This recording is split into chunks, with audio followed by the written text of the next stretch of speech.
Entonces, hay digamos, unos tecnicismos que creería importante que se haga precisión. Son básicos. Y luego terminando esa parte, haré una presentación de algunas pruebas experimentales que ayudan mucho como a enfocar la caracterización de la luz y que ayudan a tomar decisiones acerca incluso de comprar algunos filtros, de cómo identificarlos. Por supuesto, es un equipo que voy a utilizar de un laboratorio especializado donde trabajo. Es un equipo que obviamente no lo tiene todo el mundo, pero digamos que conociendo uno puede dar recomendaciones del por qué sí una tecnología u otra en cuanto al diseño de algunos filtros que se utilizan en fotografía. Entonces, la primera parte, voy a hablar de lo que es un movimiento ondulatorio básico. Ahí aparecen dos ambientes que muestran una onda transversal, que es el de la derecha, este que está acá. Voy a colocar esto que me ayuda a este que va acá, a este de la derecha, ¿cierto? Una onda transversal. Aquí se está viendo la propagación de la señal, en este caso, en esta dirección, como ustedes lo pueden ver, una perturbación, una onda mecánica, una onda que necesita un medio de propagación, puede ser una cuerda, y esta aquí a la izquierda es una onda longitudinal. En estos días estuvo temblando y entonces, así como uno ve esta perturbación que se propaga, así también se propaga un temblor en las diferentes capas y es una onda de presión. Entonces, en ese caso es una onda longitudinal. Hay diferentes maneras de representar ese movimiento con una onda de presión, una onda de densidades, una onda de desplazamientos, pero es, digamos, algo que eh, hemos vivido alguna vez en la vida, ¿cierto? Digamos, pueden haber, generalmente es este, ¿verdad? Que es una onda longitudinal elástica, la de un sismo. Entonces, es este movimiento, como una compresión.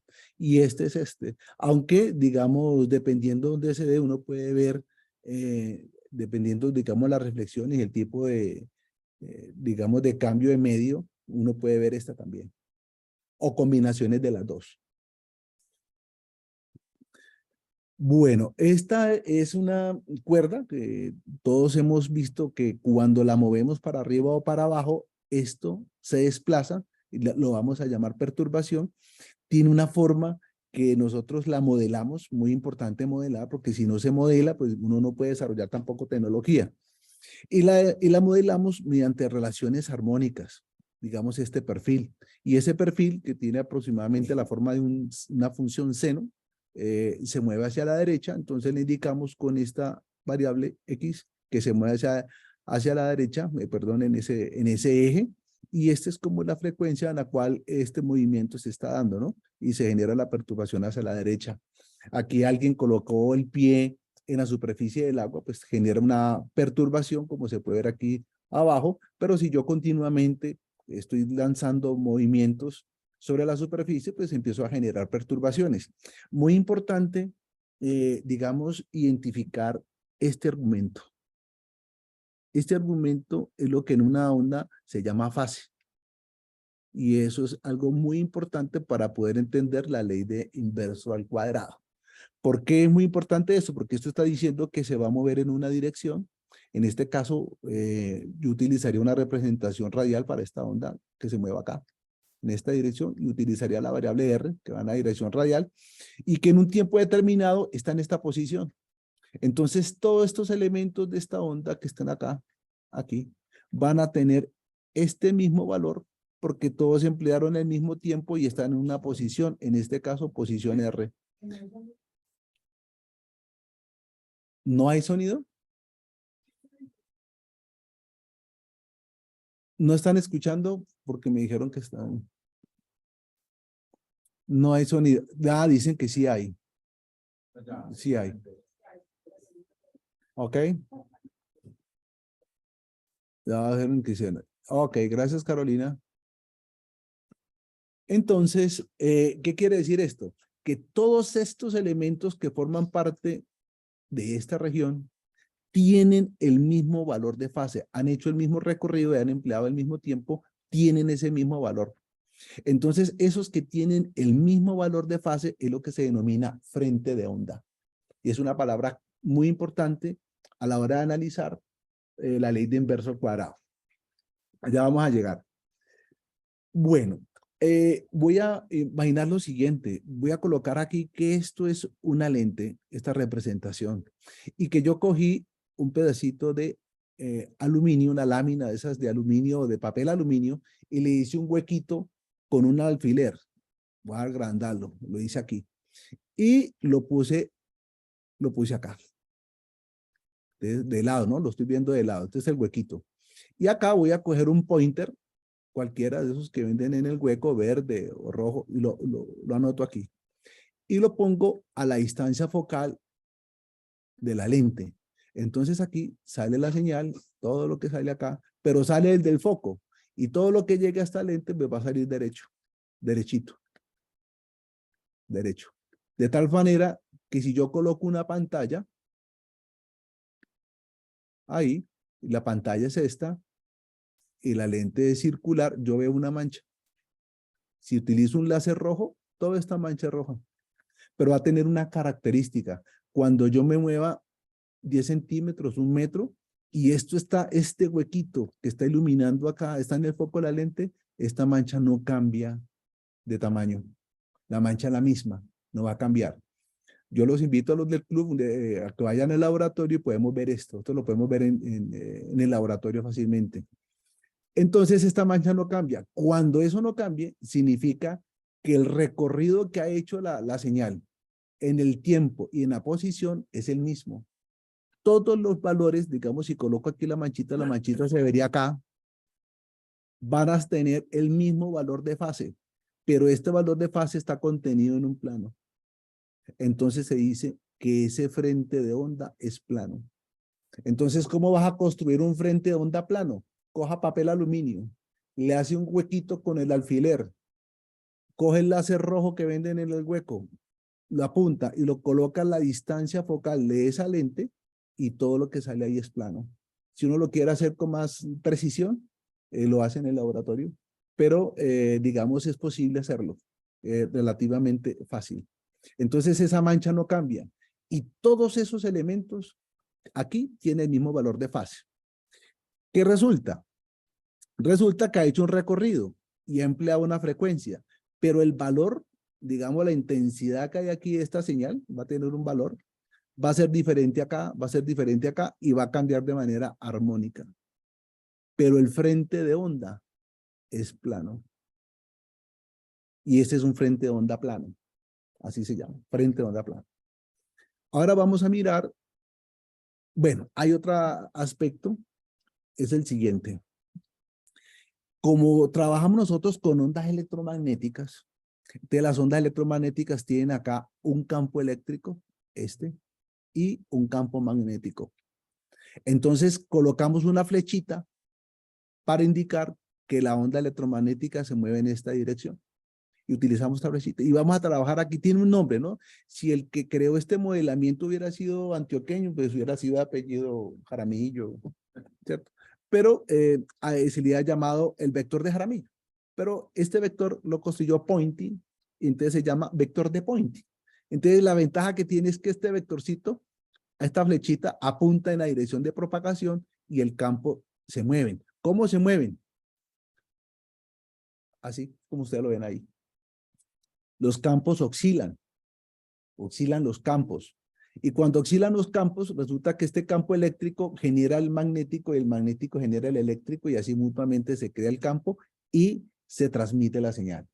Voy a mostrarles un experimento de cómo uno puede validar que una onda electromagnética transmite energía.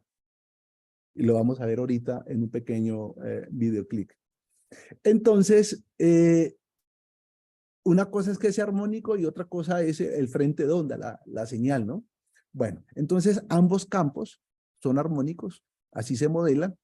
Pueden tener las señales pueden tener cualquier forma, pero hay maneras de expresarlas como combinaciones de funciones armónicas.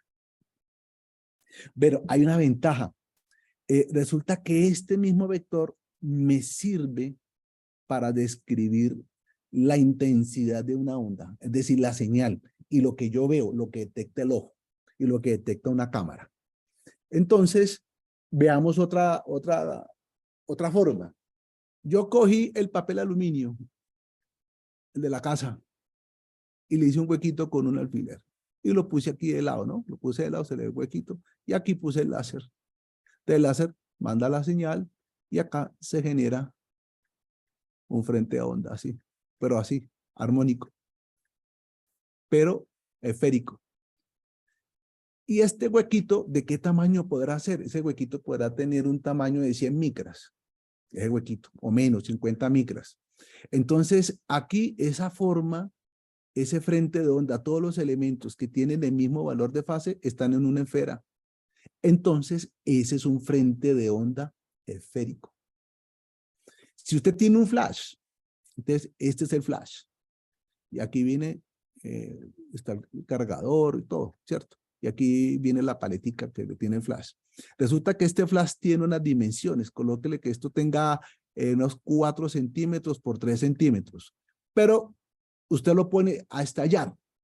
Y usted colocamos a 4 metros. Entonces yo puedo decir que 4 metros es muy grande en comparación a los 4 centímetros. Entonces yo puedo considerar que esto es una pequeña fuente puntual parecido a este huequito, ¿cierto? Yo me puedo quedar aquí a 10 centímetros, pero esto es de orden de micras y esto es de orden de unos cuantos centímetros y yo tomo una foto a 4 metros, 3 metros, 2 metros.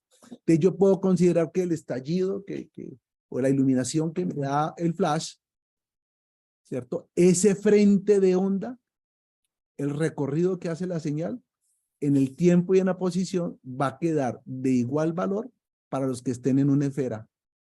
Cuando está en una esfera, ese frente de onda es esférico. Pero yo puedo hacer otra cosa. Yo ya me armé la onda plana, ya sé cómo hacer una onda plana. Es coger papel aluminio, un huequito y colocar a la distancia focal y ya utilizo otra característica distinta que es colocar este obstáculo que tiene una ranura gruesita. Entonces, cuando llega la señal aquí, entonces me genera un frente de onda esférico, cilíndrico.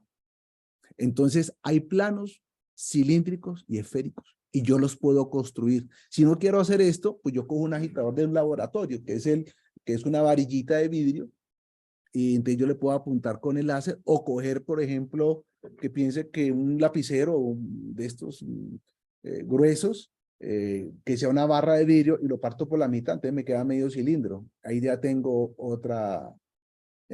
una lente cilíndrica. Entonces yo también puedo construir esta iluminación. O, por ejemplo, que aquí hubieran unos tubos largos de iluminación en este auditorio, y entonces si son unos tubos largos de gas, entonces el frente de onda también sería cilíndrico. Vamos a ver la diferencia que hay cuando uno dice que la energía es de la forma 1 sobre R2 o 1 sobre 2, como aparece en los libros de fotografía. Sí, señor. Uh-huh. Una cosa es todo esto útil para quién, para el diseñador de la cámara, el fabricante de la cámara, o para el fotógrafo. Yo creería... El fotógrafo particular, ¿qué incidencia? Ya le voy a explicar la diferencia. Porque usted puede utilizar fuentes extendidas de iluminación y puede tener, digamos, como una barra de iluminación, o puede tener una fuente extendida. Y entonces, los casos es que esta intensidad no va a variar, como siempre le dicen, de la forma 1 sobre 2, dependiendo del frente de onda. No va a variar. Entonces, hubo una pregunta incluso que escuché en Jericó, porque alguien preguntó que iba a tomar una foto, alguien que hace astrofotografía, y necesitaba un flash aquí, pero estaba a una gran distancia, y cómo medir la potencia del flash acá a esta gran distancia. Entonces el modelamiento que hay que hacer para tomar esta medida, primero que puede ser incluso hasta costoso, es con este frente de onda, para este tipo de situación. Para situaciones que si usted tiene varios flashes aquí en línea, ¿cierto? Iluminando, en cercanías, el frente de onda viene a ser cilíndrico. Entonces, no es esto. ¿Qué va a pasar? Que la intensidad de la radiación no va a cambiar de esta forma, sino va a cambiar de otra. Entonces, eso va a tener unos efectos, digamos, a la hora de usted hacer los cálculos de qué intensidad es la que debe trabajar. Aquí hubo una charla sobre que llamó, me acuerdo tanto, las matemáticas de la iluminación. Entonces, todo esto apunta a que esto genera una nueva estructura algebraica para sumar las luces a la hora de usted hacer fotografía. ¿Mm? Entonces, hay otra forma, digamos, un aspecto muy importante, que es esta definición, que es lo que permite, o mejor, lo que modela lo que el ojo ve. Entonces, el ojo tiene la retina, por acá está la retina, por acá está el cristalino, ¿cierto? Por acá, digamos, son más elementos, pero voy a colocar estos dos. Entonces, la retina, esto, digamos, yo lo digo recto, pero la verdad el índice de refracción acá es variable, entonces eso es como curvo. Y llega acá donde están los conos y los bastones. Resulta que esta definición que va a leer acá es lo que el ojo ve. Y la cámara, que tiene su sensor CCD o CMOS, también obedece esta relación. Es decir, que lo que nosotros estamos haciendo con nuestro ojo, que es un problema de detección, es lo que ve la cámara, es lo que ve el ojo. Entonces, ¿qué ve y qué no ve el ojo? ¿Y qué ve y qué no ve la cámara? Entonces, vamos a mirar qué es. Sí. Entonces, el término irradiancia Sí. hace referencia a la superficie que es iluminada, o la iluminación que hay sobre una superficie. Es la que llega, sí, es la cantidad de energía que llega. ¿Y qué es luminancia entonces? Allá, lo que pasa es que hay cosas que, por ejemplo, que yo puedo medir. Por ejemplo, en este caso,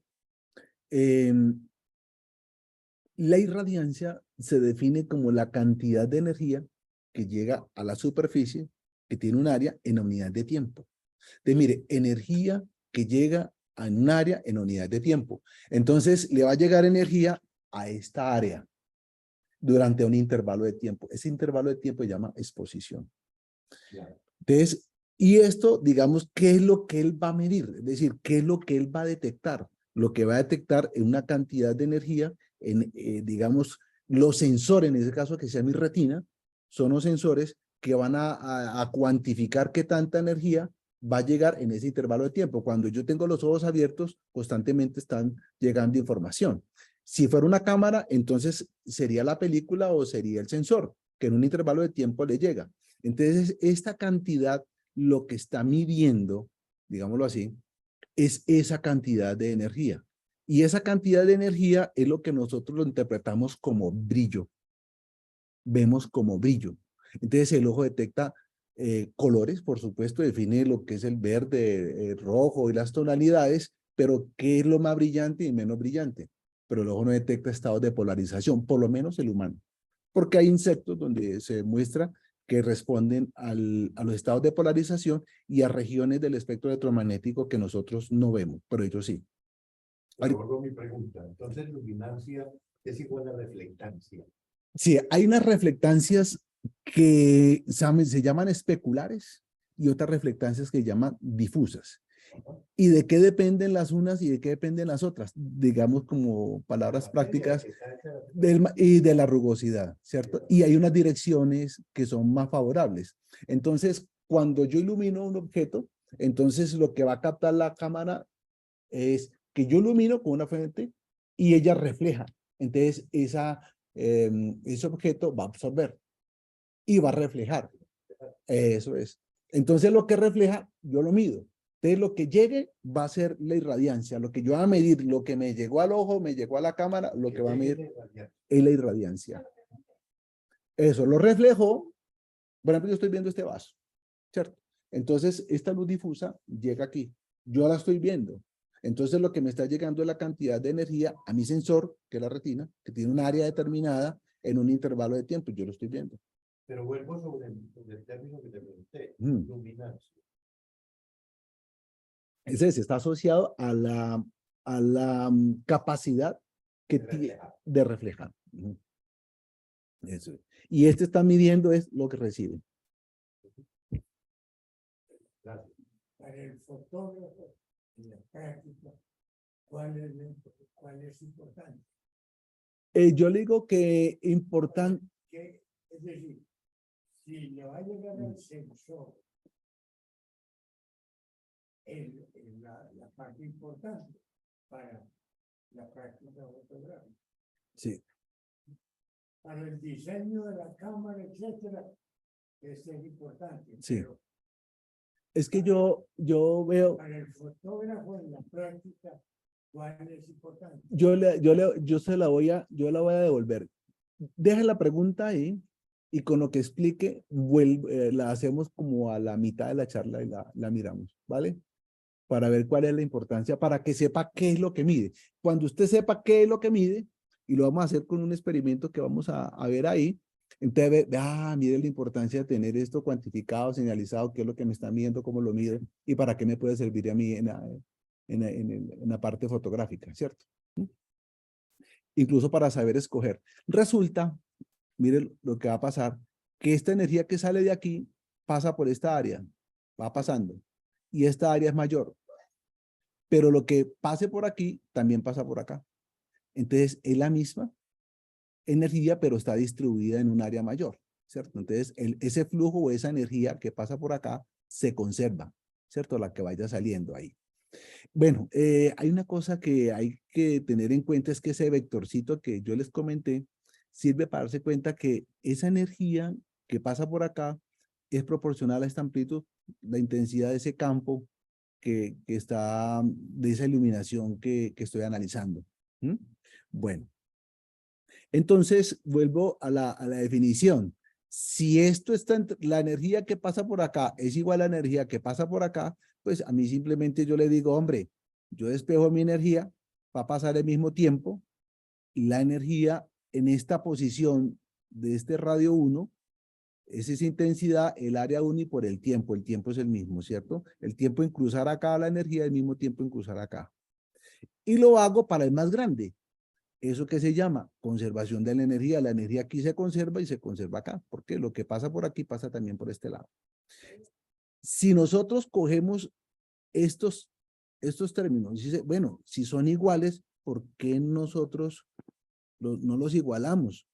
Claro, es que la energía que pasa acá es igual acá, entonces nosotros los igualamos, aquí están igualados. Y como es el mismo tiempo, esto yo lo cancelo y esto me define aquí un área, que es el área de la superficie, y este es el área de la superficie 2, que es la más grande. Es lo que se ve ahí. En términos prácticos, lo que le está diciendo es que esta esfera tiene un área mayor y esta esfera tiene un área menor, pero está fluyendo la misma energía. Al fluir la misma energía, usted va a poner la mano acá, va a quedar menos iluminada. Entonces, esto es lo que hace cuando yo prendo un bombillito, ponga mi mano acá, mi palma queda iluminada. Lo aleje, queda menos iluminada. Ahora no piensen en un bombillo, piensen en un flash. Va a ser exactamente lo mismo. Menos iluminada, más iluminada. Bueno, esto hace Más cerca de más iluminada. Sí, cuando está más cerca está más iluminada y cuando yo me alejo menos iluminada. Correcto. Entonces, esa relación hace lo siguiente, de que yo pueda igualar las energías y me quedan aquí al cuadrado, los campos al cuadrado, los radios, porque esto es el área de una esfera es 4πr2 y la otra 4πr2, entonces le queda el campo al cuadrado de esta por el R1 y el campo al cuadrado de la otra por el R2, y resulta que eso es constante, eso se conserva, eso es conservación de la energía. Cuando yo lo vaya a utilizar para cualquier otra esfera, obedece esta relación. Entonces, al ser constante, este campo me queda la constante sobre R, pero la irradiancia es esto al cuadrado. Significa que es una constante al cuadrado sobre R al cuadrado sobre R al cuadrado y resulta que todo esto son números, ¿no? Todo esto me da números y esta R me queda al cuadrado. Me queda que esa irradiancia es proporcional a 1 sobre R al cuadrado. Entonces es donde viene la tal ley de inverso al cuadrado. Pero esto solamente es válido si el frente de onda es esférico. Si el frente de onda es esférico. ¿Y cuándo va a tener un frente de onda esférico? Cuando la distancia a la cual usted está haciendo la iluminación es grande con relación al tamaño por donde sale la luz. Con esa aproximación. Y esta es la base para hacer toda esa álgebra que hizo Salamanca aquí en una charla que hizo hace relativamente poco. Se traduce en lo que habitualmente hemos dicho, que la intención de la luz es inversamente Sí, señor. Al cuadrado de la distancia. De ahí sale. Pero válido si es esférico. Porque si es, aquí lo escribí, ¿cierto?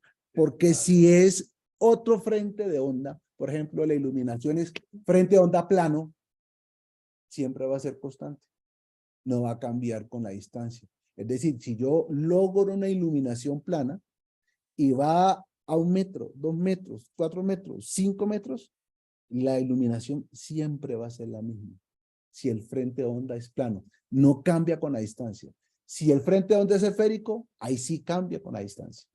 Entonces, no todas las veces el frente de onda. El láser se mantiene constante. Pero hay una cosa con el láser, aquí lo tengo. Es este. ¿Ok? Mírelo como lo ve de ancho aquí. Mírelo como lo ve de ancho acá. Mire si lo ve igual de ancho aquí. No. Y mire cómo. Entonces, él diverge. Es decir, está creciendo. Lo que pasa es que la divergencia es como de 2, 3 grados. No más. Entonces, para yo poderlo generar que me quede plano, yo tengo que buscar un huequito, ¿cierto? Y colocarlo a la distancia focal de una lente para que salga plano. Y esto tiene una cavidad y tiene algo que llama la cintura, un lugar donde él es muy angosto.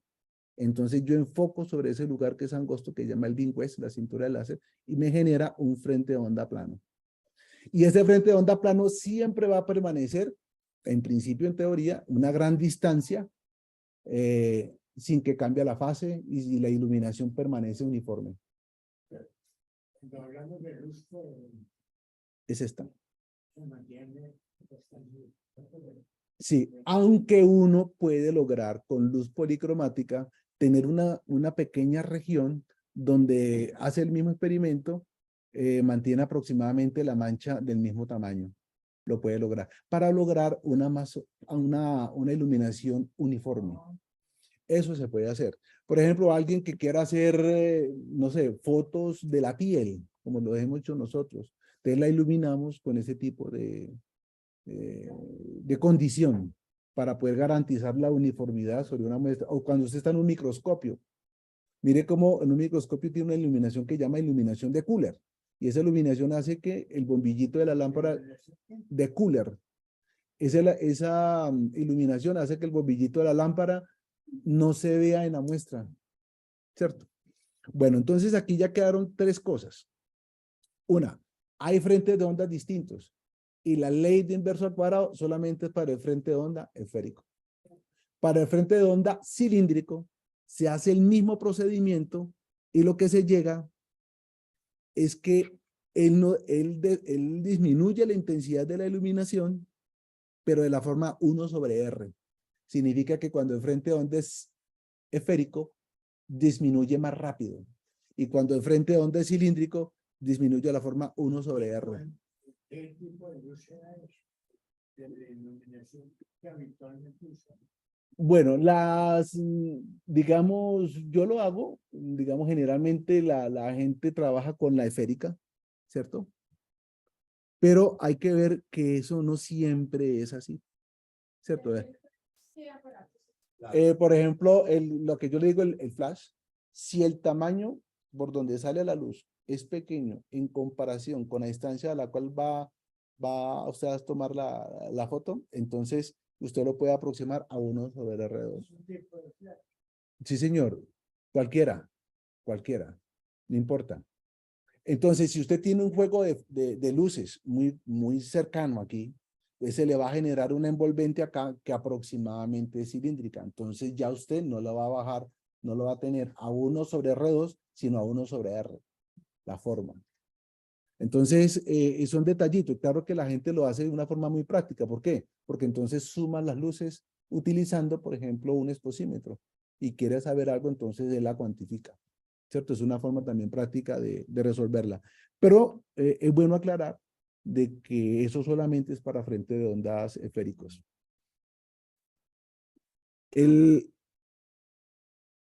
Bueno, hay algo también importante, es lo siguiente, que la luz en estas regiones donde se refleja y se refracta, aquí se refracta, aquí se refleja, hay materiales, por ejemplo, que dependiendo cómo esté la suciedad, digámoslo así, usted va a tomar las fotos dentro de un bus y el bus tiene unas ventanales muy grandes y quiere tomar la foto de adentro hacia afuera. Y usted dice, ¿yo cómo quito las reflexiones? ¿Qué utiliza? Un polarizador. Y cuando utiliza el polarizador, entonces le quita unas. Pero si el ventanal no está limpio, entonces al no estar limpio, entonces le favorece otras. Entonces lo que usted no está viendo al ojo, y dice, estoy viendo este reflejo, entonces usted coge y lo rota y lo quita. Y después se da cuenta que le quedaron otras manchas provenientes de otras reflexiones, ¿cierto? Entonces, en estas interfaces, si fueran de una sola clase, estas señales bien, salen polarizadas. Entonces, dependiendo, si usted está trabajando, por ejemplo, un paisaje, en el paisaje hay agua y hay una reflexión sobre el agua, pero usted quiere ver lo que hay debajo de esa agua porque vio un pasecito, una piedra, algo así por el estilo, digamos, ahí puede utilizar el polarizador. Pero si usted lo hace, por ejemplo, como lo digo acá, de adentro hacia la ventana de un bus, porque aquí está el paisaje y usted está aquí adentro, entonces si este ventanal no está limpio, usted favorece unas polarizaciones que no se ven cuando usted lo quita, ¿no? Entonces, ve unas, las quita, pero favorece otras. ¿Cierto? Eso suele suceder. Entre el polarizador,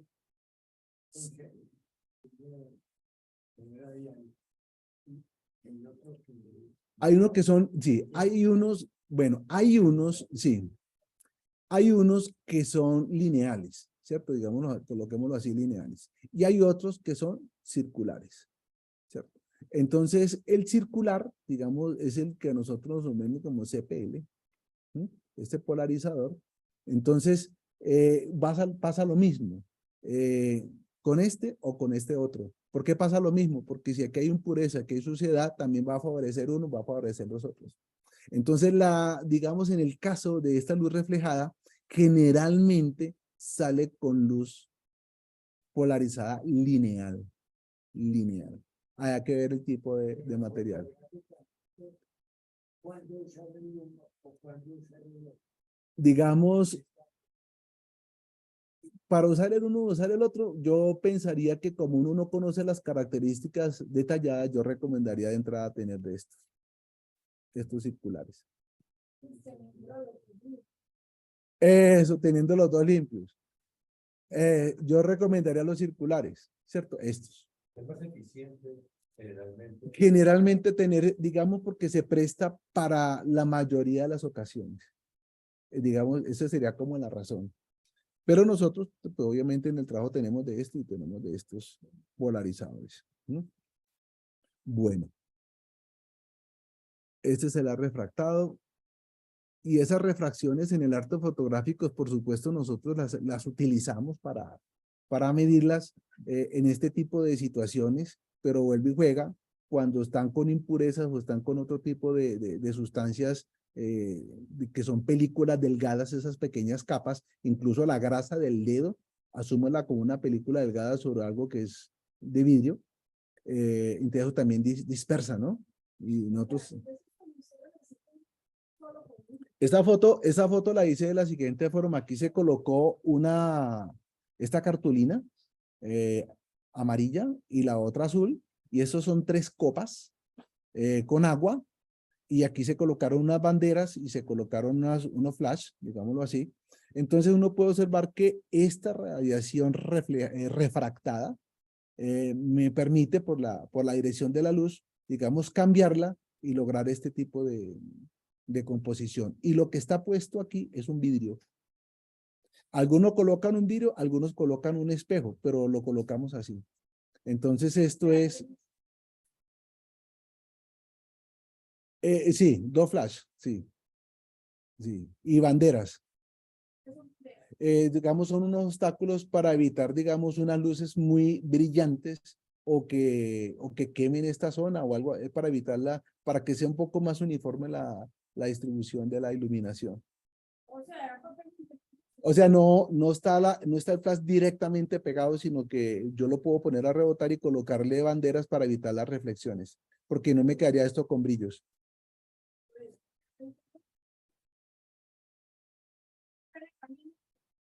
Sí, uno lo va acomodando. Generalmente lo que uno utiliza dependiendo de la necesidad es que tiene una bandera que tiene un color blanco o un color negro. Entonces, si usted la tiene negro, trata de aniquilar. Y blanco es porque quiere reforzar, ¿cierto? Una reflexión. Pero digamos, usted aquí no ve la luz difusa cuando está haciendo la iluminación, pero no ve un destello fuerte, digámoslo aquí, del flash.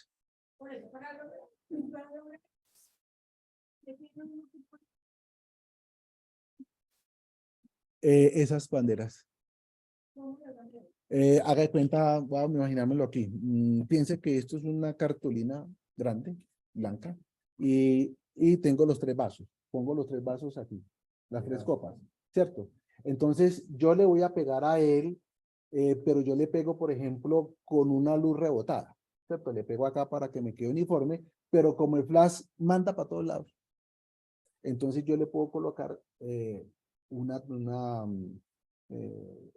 llamar eso? Una hoja, ¿cierto? Algo aquí negro para evitar que se me vaya la luz para allá. Es decir, yo la direcciono, yo la pego, pero yo le quito como esas reflexiones parásitas para que no me vaya a llegar al objeto. Puede usar una hoja con perforación. En general, ahí como se tomó esa, fue sin perforaciones. Fueron, digamos, con unos pequeños, eso lo vendía, ¿cómo se llama? Office Depot, que vendía como unos soportes como en acrílico, ¿cierto? Usted colocaba aquí, uno colocaba como un letrero, eran así de grandes. Entonces lo que se hizo fue, ese soporte se le pegó como una tablita, y esa tablita la podía colocar por el lado negro o por el lado blanco. Entonces yo la iba colocando, y el flash que cuando pegaba para allá, necesitaba en esa dirección, no lo ponía directo, sino lo ponía rebotado. El ojo humano percibe directamente. Sí, señor, derecho. Así como usted, si yo lo miro de frente, yo lo veo. Así tal cual. Perdón, lo que le entiendo, menos he hecho fotografía con luz también.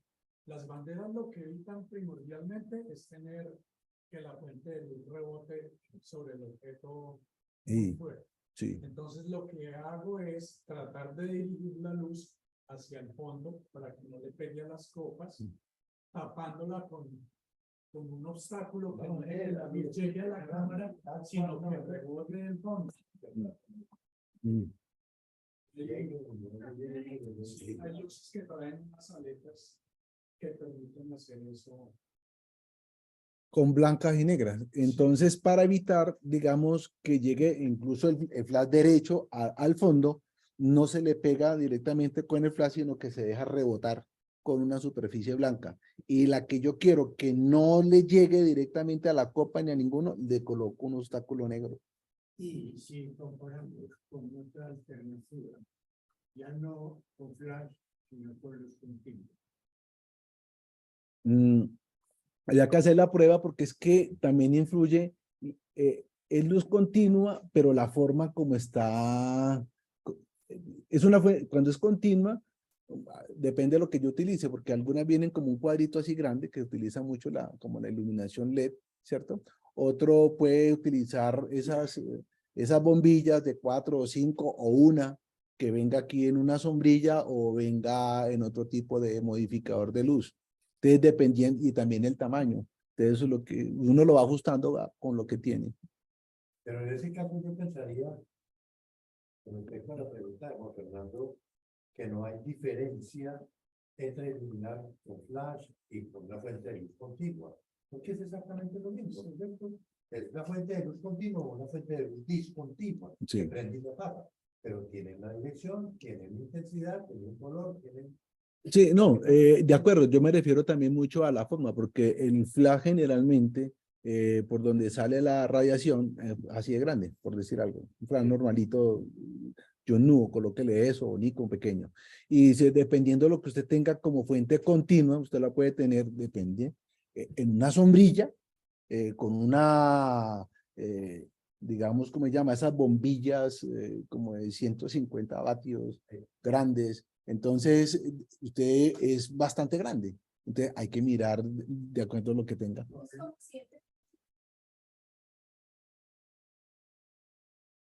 Depende cómo le dé, porque es que, digamos, hay cosas que a uno le puede facilitar. Suponga que eso esté en una mesa, entonces yo lo puedo tener aquí, ¿cierto? Entonces yo puedo trabajar con mis modificadores y colocarlo en una dirección u otra. Y si es muy grande, pues yo también utilizo cartulinas negras y las puedo tapar, ¿cierto? Tapo una parte. Es decir, yo ese modificador yo también lo condiciono, yo le puedo colocar algo negro dependiendo de lo que necesite, porque eso no deja de ser una fuente extendida. Un modificador es una fuente extendida. Entonces, cuando yo tengo un modificador, colóquele 90 centímetros de diámetro a que tengo un flash que tiene un tamaño, entonces dependiendo de lo que, la iluminación que quiera, pues yo voy tapando el grande. Sí, para mí, sí, puede ser, pero digamos uno aprende a resolver. Siempre hay que tratar de esconder la fuente de luz para que no haya rebotar sobre los cristales. Sea continua o sea discontinua, siempre va a producir el mismo efecto de los cristales. Entonces voy a tener que usar los mismos modificadores que dice Johnson. Gracias. Bueno,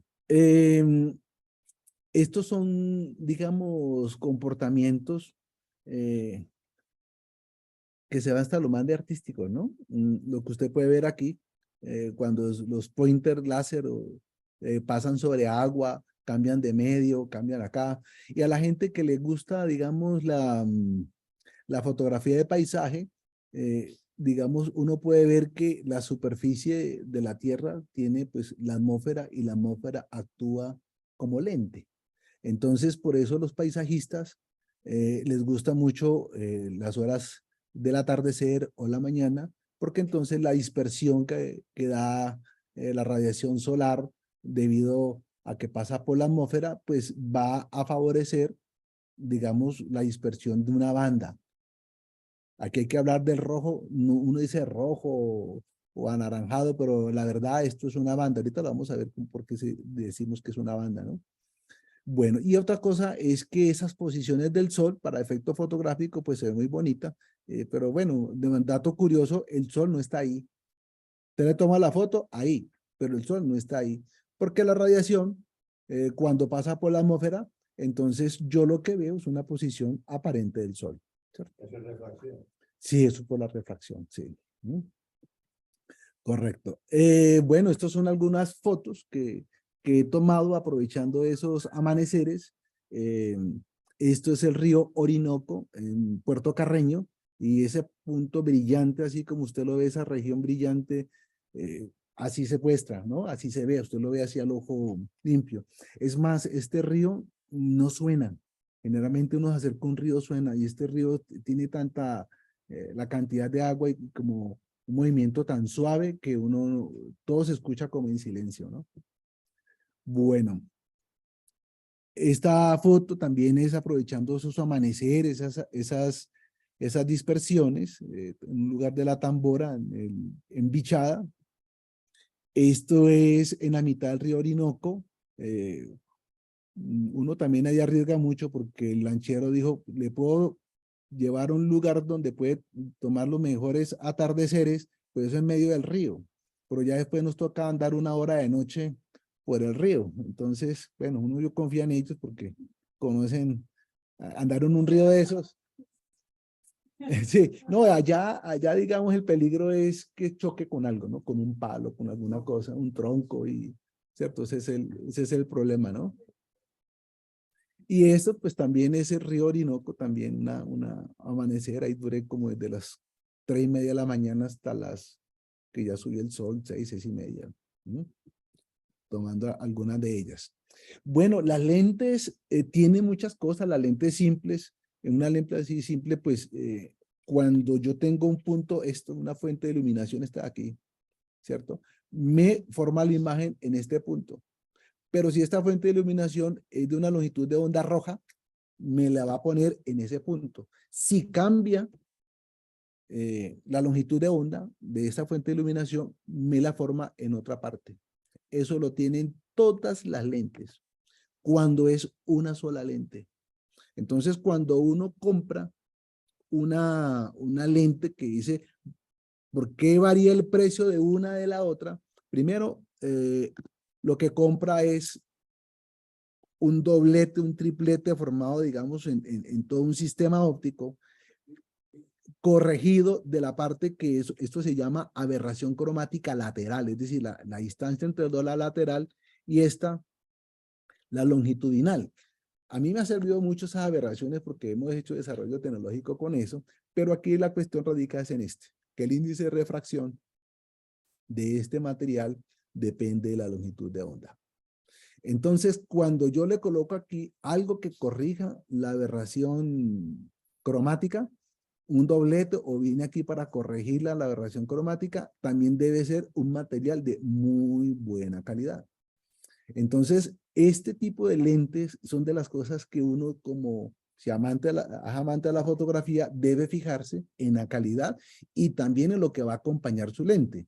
Por ejemplo, si usted tiene un objetivo digamos, de una lente muy fina, una empresa muy fina, por ejemplo, la Leica, Carl Zeiss, o la óptica que vende la Nikon, bueno, todas esas empresas tienen muy buena óptica, uno ya no le puede colocar, por ejemplo, que me compré el tele y de una vez me pasé a una marca Yongnuo que me costó tanto, ¿cierto?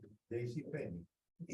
Entonces resulta que esto es una cosa que cuando usted la compra de calidad, eh, digamos, tiene unas garantías sobre la calidad de la imagen. Mucho. El costo. Sí, señor. Y ahorita le voy a mostrar un ejemplo a la hora de comprar filtros. Pero realmente la aberración cromática de una lente Sí, un singlete. en el contexto de un objetivo fotográfico, la corrige el fabricante poniendo otra lente. Un doblete o un triplete. Una aberración cromática directamente opuesta a cancelar por contrario. Sí, sí, tiene que, digamos, aquí en Colombia no existe eso, llama la ingeniería óptica, pero los ingenieros ópticos, eso sí existe en Estados Unidos y en Europa, ellos le calculan cuál debe ser incluso la forma, ¿no? Qué tanto debe abrir, bajar y el tipo de cristal que lo está haciendo. Entonces, ahí es donde marca usted la diferencia. La tecnología del filtro óptico Oh, es fabulosa. eso es. Y ahorita les voy a mostrar unos ejemplos de eso. Mire.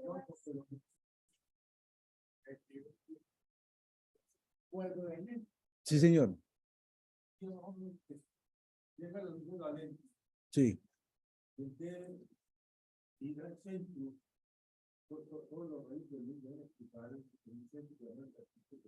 Sí. Si vienen del infinito, llegan al foco. Pero si usted tiene, por ejemplo, esta fuentecita, suponga de que usted tenga otra vez la laminita de aluminio. Sí, pegadito acá. Y esta fuentecita, aquí tiene la lámina de aluminio que le hizo un huequito con un alfiler. Y le metió el láser rojo. Le formó la imagen aquí. Luego cogió otro láser en el mismo punto, en el ubicado, cambió la longitud de onda y queda acá. Normal en la fotografía normal es la luz, todo se concentra en un punto, no se Y si hay aberraciones, entonces se descompone Ujú. y queda en diferentes puntos. Cada color enfoca en un punto distinto. Sí, todos, así simple, sola, enfocan en puntos distintos. O sea, se ve, es un lado. Eso ya lo muestro, es este, mírelo. Se lo voy a mostrar. Es este, mírelo. Por ejemplo, aquí estamos en el laboratorio montando con una lente, una forma de condensar un experimento. Esto que estábamos haciendo, necesitamos generar un espectro, esto genera una chispa y pasar a un espectrómetro. Entonces necesitamos colocar una lente para que esta radiación entrara a un espectrómetro. Entonces lo iluminamos con la misma lente y mire, esto es blanco, la misma lente genera este arco, mire, de diferentes colores. Y esa es la aberración cromática. ¿Por qué? En los bordes, sí señor, en los bordes. Sí, se ve, no, se ve al ojo pelado. Usted lo mira, esto es limpio, le tomé esta foto. Entonces, esta es la aberración cromática. Mire esta aberración cromática que usted ve aquí, con esta lente. ¿Vea? Aquí estamos haciendo un experimento en el laboratorio y este es un elemento difractivo que facilita la aberración cromática y usted la ve acá. Es más, vaya, mire las camionetas que vienen con esas lámparas brillantes, ¿cierto? Y usted ve que cuando ilumina, que se generan unos colores, unas bandas de color así, se ven así. Y entonces también existe aberración cromática en los espejos. Usted lo puede ver en los carros que tienen esas luces brillantes. ¿Mm? Bueno. Ah, ya. Bueno, eso es, digamos, para poder ver, sumarlos, ¿cierto? Ver la descomposición de la luz. Vea, hay algo también que pasa es, mire, cuando usted le coloca filtros de mala calidad a la lente y usted tiene vidrios que por buenos que sean podrá tener una pequeña variación del vidrio. Entonces resulta que cuando pase por aquí, esos pequeños vidrios cambian la fase de la onda. Al cambiar la fase de la onda, distorsiona la fase de la onda. Entonces pierde calidad la imagen. Entonces, uno en cierta manera, cuando va a comprar algo, por ejemplo, yo no le pongo nunca a la cámara el filtro Skylight, ¿qué llama eso? Porque, ¿por qué? O el UV, yo no se lo pongo. ¿Por qué? Porque es que la calidad que tiene esa óptica, a mí no me pueden garantizar que eso no tenga estas deformaciones. Es más, cuando usted va a tomar fotos con eso y de noche, le aparecen reflexiones que usted no quiere. Pero la pérdida es despreciable. Pero se gasta un poco de dinero y le coloca algo que no tiene la calidad, ¿cierto? Eso no es. Entonces, esto forma parte. Que sea la marca no da el nivel de calidad de un objetivo de vidrio óptico. No.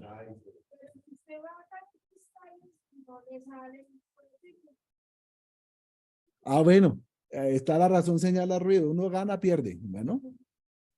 Bueno, hay otra forma, hay algo que también hay que mostrar, es que la gente dice, bueno, yo cierro el diafragma de la cámara, ¿cierto? Lo cierro, lo coloco más grande, pero digamos, cuando yo ilumino a alguien, cada puntico del objeto que yo ilumine empieza a emitir luz. Este puntico emite luz, este puntico emite luz.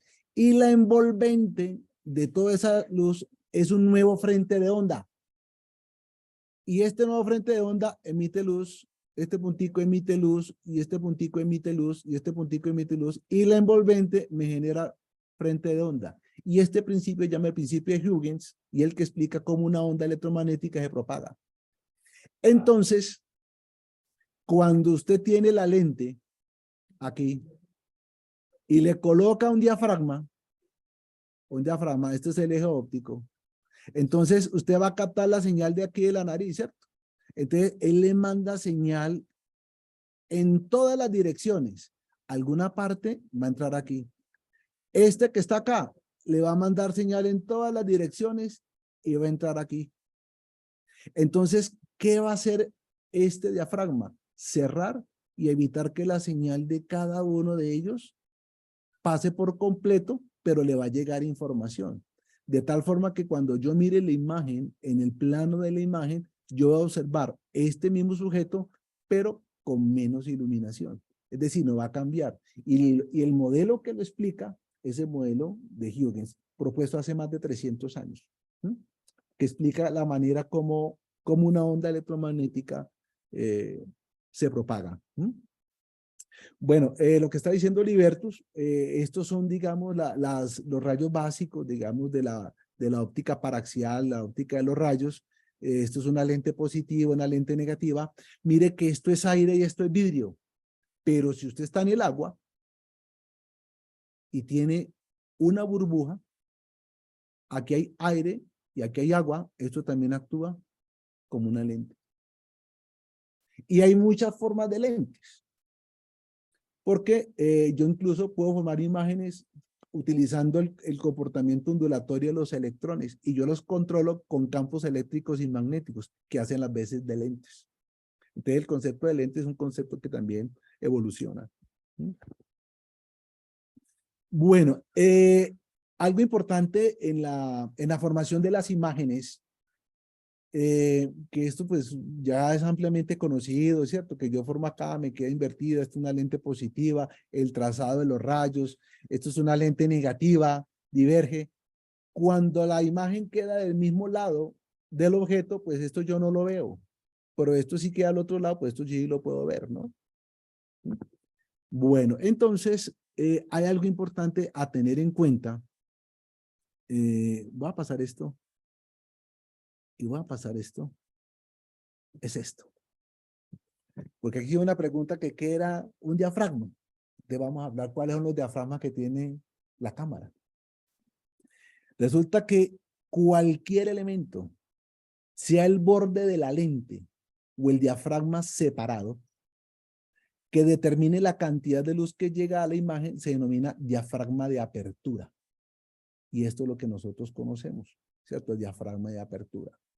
Pero hay otro diafragma, que es el diafragma de campo, este que está acá. Cualquier elemento que limite el tamaño o la extensión angular del objeto, cuya imagen puede formar el sistema, se llama diafragma de campo. Entonces, el que yo le pongo a la cámara es el diafragma de apertura, el que yo controlo. Y este que está aquí, digamos que me lo delimita el borde, si yo tengo la película así, o el sensor este borde, solamente el sensor existe acá, todo esto es el diafragma de campo. Y este es el diafragma. No, no, este diafragma usted lo puede controlar, pero este ya, digamos, es el tamaño, digamos, que limita el sensor. A eso se le va a llamar diafragma de campo. ¿Sí? Entonces, cuando dice que es el diafragma es limitar, ¿cierto? ¿En dónde? Si lo va a limitar acá, te va a llamar de apertura. Y si va a estar acá, en este lado, va a llamar diafragma de campo. Entonces tiene dos diafragmas. Eso tiene algo muy importante, que es un concepto de lo que es la pupila. Entonces yo tengo aquí mi objeto, la lente y el diafragma. Cuando yo formo la imagen de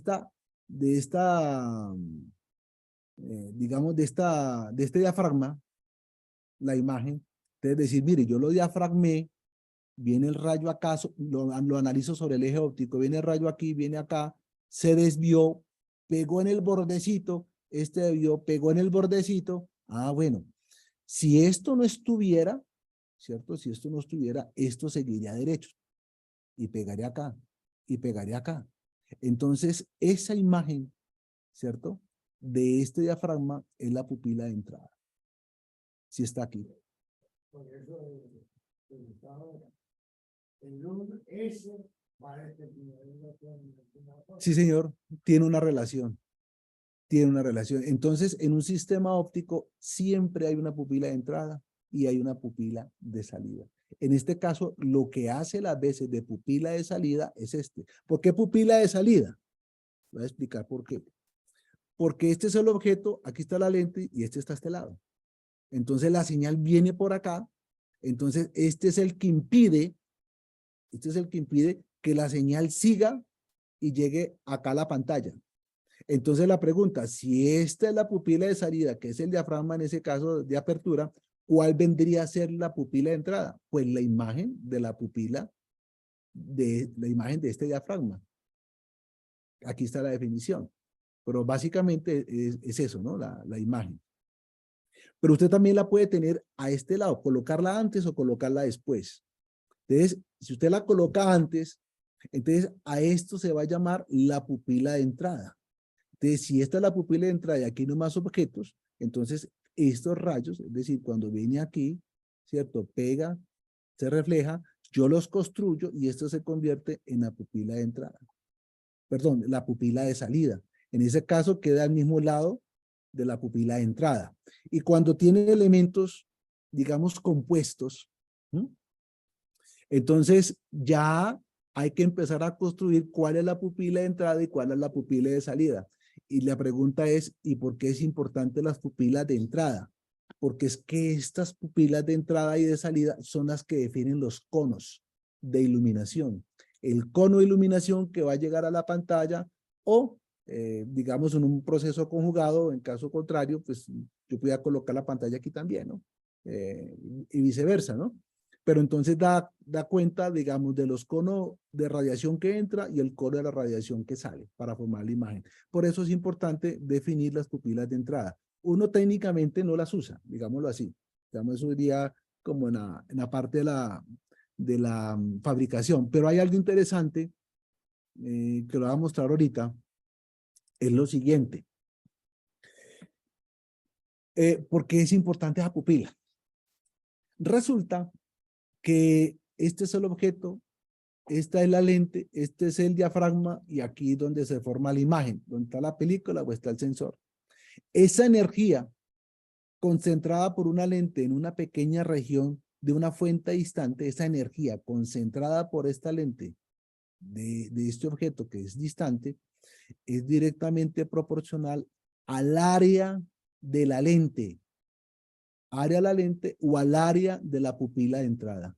Vea, proporcional al área de la pupila. Ah, claro, porque si este sistema óptico tiene una pupila de entrada, entonces la forma de concentrar la energía es directamente proporcional a esa pupila de entrada, ¿cierto? Y esa pupila de entrada va a tener un diámetro de simetría circular. Entonces, uno aprovecha eso. ¿Por qué? Porque le está entrando a la lente o a la cámara, le está entrando energía, hay un área la cual está siendo iluminada y hay un tiempo de exposición. Entonces, mire lo que va a salir. Esa área de la pupila de entrada es directamente proporcional, ¿cierto? Al diámetro de la pupila. Este es el diámetro de la pupila de entrada. Entonces, diámetro sobre 2 es el radio Pierre, entonces es el área de la pupila de entrada. Entonces, el área de la pupila de entrada es proporcional al diámetro, perdón, el área de la pupila de entrada es proporcional a su diámetro. Muy bien, ahí no hay problema. Ahora miremos aquí, donde se llega a formar la imagen.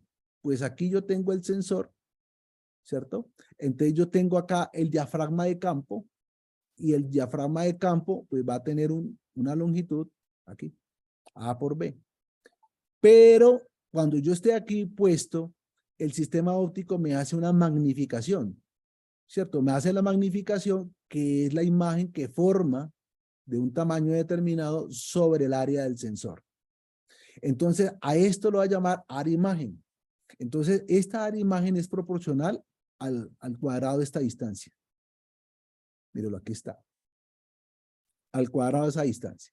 Al ser proporcional al cuadrado de la distancia, resulta que hay una magnificación entre el tamaño del objeto y el tamaño de la imagen. Entonces, esto que aparece acá, que el tamaño de la imagen, está muy relacionado con el foco. Entonces, esta área de la imagen es directamente proporcional al foco al cuadrado. Y mire lo que dijeron en una reunión pasada. Que preguntaron sobre los números F. Entonces, esta energía es proporcional al d al cuadrado. Y esta área, ¿cierto? Es proporcional al f al cuadrado. Y esto es el tiempo de exposición, lo que quiere decir que esta cantidad, que ese flujo de energía, varía con el diámetro de la pupila y con el foco. Pues esa es la famosísima relación que llama razón focal. Y el inverso de esta cantidad es lo que se llama número F. Es el famosísimo número F. De ahí sale. Yo le puedo pasar a la diapositiva. Ese es el número F. Ah, excelente ese número F. Entonces, ¿qué hemos encontrado? Que esta energía, ¿cierto? Tiene alguna relación con ese número F, con esta área y con el tiempo de exposición. Vamos a ver cómo se relacionan. Mire, si esta densidad de flujo es d cuadrado sobre f cuadrado, yo divido entre d cuadrado, y aquí me queda un 1, y aquí me queda f cuadrado sobre d cuadrado. Es decir, que me queda 1 sobre el número f, así la notación, al cuadrado, ¿no? Así queda. Entonces me queda que la energía, el área y el tiempo de exposición es inversamente proporcional a esta cantidad. Por tanto, me queda esto multiplicado por el área, perdón, por la energía del área, el tiempo de exposición. Y miren esta superrelación a la cual nosotros llegamos. Esta cantidad, el número F multiplicado al cuadrado por la energía sobre el área es igual al tiempo de exposición. ¿Qué interpretación física se le da a esto? El número F es la capacidad, se interpreta así, la capacidad que tiene el sistema óptico, el número F al cuadrado. ¿De qué? De asimilar esta energía en esta región de área en este intervalo de tiempo. Entonces, esto mide la capacidad que tiene el sistema óptico, número F al cuadrado, de que él reciba esa energía en esta área, en este intervalo de tiempo. Eso es lo que mide. Entonces, se vuelve un parámetro supremamente importante en una lente. Y eso va a ser algo interesante, es que el tiempo de exposición, como lo muestra acá, tiene esta constante de proporcionalidad, es directamente proporcional al número F al cuadrado. Entonces, si yo quiero duplicar la energía, ¿cierto? Duplicar el tiempo de exposición, pues yo lo multiplico por 2 y multiplico por 2. Pero observe que aquí está el cuadrado, entonces yo quiero meter este 2 aquí adentro, y para poderlo meter aquí adentro, tengo que colocarle raíz cuadrada de 2 para que me quede el mismo 2, ¿no? Raíz cuadrada de 2 al cuadrado me da 2, entonces lo metí. Lo que quiere decir que si yo quiero aumentar el doble del tiempo de la exposición, ¿cierto? Es coger el número F y multiplicarlo por raíz de 2.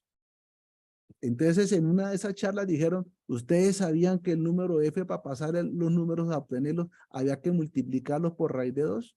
Pues la razón para multiplicarlos por raíz de 2 es esta. Entonces, eso hace que en fotografía se construya una nueva álgebra para poder calcular la energía que requieren, si usted la quiere medir, ¿no? Usted la puede hacer al ojo, trabajarlo con el histograma, pero si usted la quiere medir con relativa precisión, se le convierte estas relaciones en una tabla de operación. Entonces, si yo la calculo, voy a hacerlo aquí, voy a hacerlo acá más rápido. Aquí. Y digo, voy a coger el número F, que este foco sea igual al D, ¿cierto? La distancia focal es igual a ese diámetro, pues eso me da 1. Y ese 1, si yo quiero duplicar el tiempo de exposición, lo multiplico ese número F por raíz de 2. Y si lo quiero multiplicar por raíz de 2.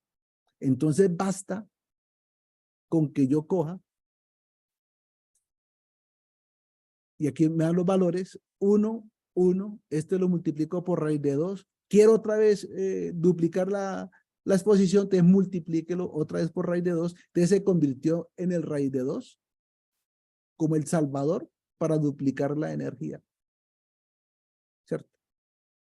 O reducir la energía a la mitad.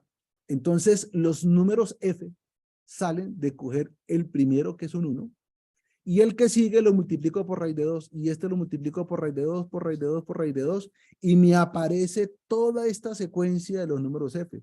Entonces, por ejemplo, acá me dice que esto es 1.4, aquí está el 1.4. Yo lo hice con 3 cifras decimales para explicar un detalle. Este es 2, aquí está el 2. Este es 2,8, este es 2,8. Este es 4, aquí está el 4, y así sucesivamente 5, 6. Pero por aquí está el 16. Mire el 16 acá. Y el que sigue 16 para nosotros es el 22. Pero el 22 no es 22 como aparece ahí, sino que es 22.6. El 11 aparece como 11 y es 11.3, ¿cierto? Entonces, estos números, yo la lógica que le encuentro a esto es que ellos simplemente escriben 2 números, no más. Entonces, si es 1.4, escriben el 1, escriben el 4. Si es 22, solamente escriben el 22. Si es 11.3, escriben 11. Pero la verdad, la apertura es esta. Es que una cosa es el cálculo matemático y otra cosa es el estándar ISO. Sí. Los estándares son arbitrarios, totalmente arbitrarios, Sí, de acuerdo. que son como el punto de convergencia para que toda una tecnología pueda funcionar en términos perfectamente compatibles, ¿no es cierto? Sí. Por eso en el estándar de ISO están esos números. Ajá. 1.4, 2.8, 4, 5.6, pero eso sigue hasta el infinito. Sí, sí, claro. Usted Sigue simple, hasta el infinito. eso es. Y cada uno oficialmente es la mitad del anterior. Sí. Aunque estrictamente hablando, matemáticamente se puede probar que no es exactamente la mitad. Sí, el estándar no es. pero sí lo es. Es decir, la relación muestra decir que para llegar a la mitad basta para que cumpla la norma. Es decir, ¿de dónde sale ese número F ahora para que cumpla? Si usted lo quiere duplicar y sacar la escala, lo multiplica por raíz de 2 el número F. Porque entonces se construye en escala en sentido contrario. Ah, bueno, sí, sí, claro, sí, señor. Sí, Exactamente de la misma forma. sí, así es. Es decir, después de que construya de una forma, usted puede volver.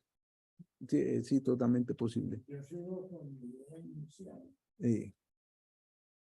Una cosa es la necesidad de estos cálculos matemáticos para quien está diseñando o fabricando un equipo, y otra es la necesidad práctica del fotógrafo. Pero Tiene que manejar, pues, que para ser buen fotógrafo no tiene que saber tanta ciencia óptica. sí, pero hay una, a mí digamos, me llamó mucho la atención es porque a partir de estos valores, estos que están aquí, los que trabajan en iluminación, los utilizan para poder medir las unidades de exposición. Sí.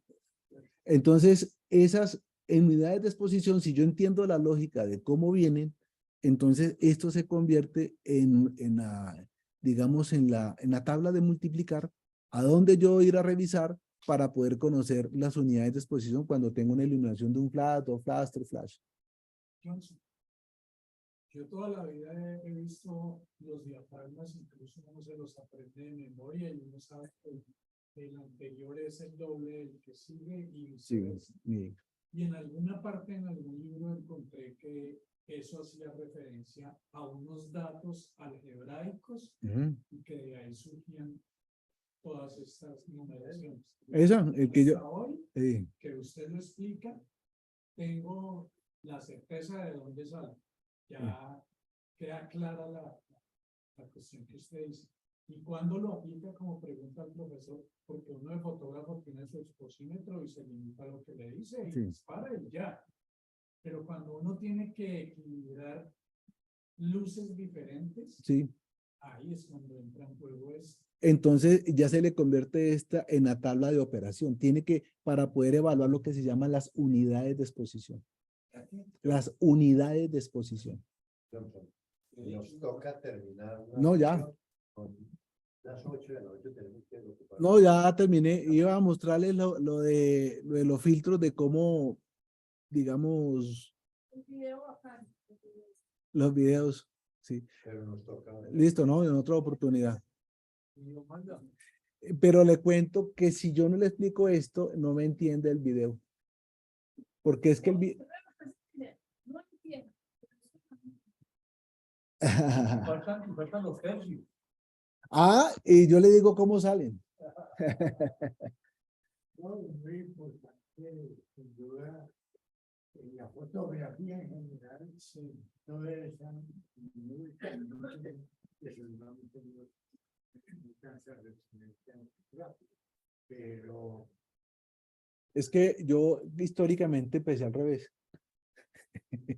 Porque en mi casa, cuando yo era niño, éramos los socios del círculo de lectores. Entonces nos motivaban a la lectura. Entonces, en alguna situación salió el libro de la Kodak, El placer de fotografiar. Entonces yo no tenía cámara. Y lo primero que hice fue leerme ese libro de cabo a rabo. Y cuando llegó la Navidad me preguntaron que qué quería. Pues yo saqué la cámara que quería, la que aparece ahí. Entonces mi papá me dijo, nada, listo. Entonces fueron, la compraron. Entonces me dijo, ¿cómo se le ocurre? Después volvió y me dijo, ¿cómo le ocurre que yo le voy a meter 35.000 pesos a una cámara? Eso me dijo. Entonces me compró una chiquitica. No, eso era... Deja de hablar. No, Bueno, en esa época. Aquí vamos a salir, vamos a dar por terminada la reunión. Venga yo.